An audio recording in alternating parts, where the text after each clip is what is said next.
তাহলে ওই আলেমের সাথে আপনারাও জান্নাতে যাবেন। কোনটা করবেন বলেন, কোনটা করবেন? আল্লাহ আমাদেরকে বোঝার তৌফিক দান করে দেব। আল্লাহ আমাদেরকে বোঝার তৌফিক দান করুন। আল মারউ মা মান আহাব্বা, রাসূল বলেন যার সাথে যার মুহাব্বত হবে, যার সাথে যার দিলের কালেকশন হবে, আল্লাহ কিয়ামতের ময়দানে ওই বান্দার সাথে ওই বান্দাকে জান্নাত দিবে।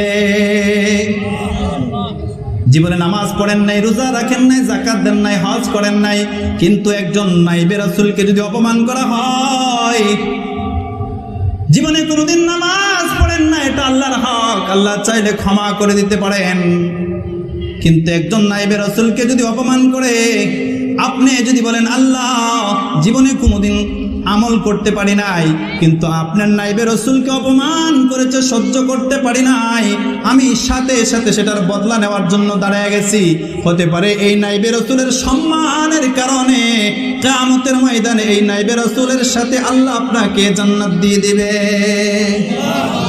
লস না লাভ? আলোচনা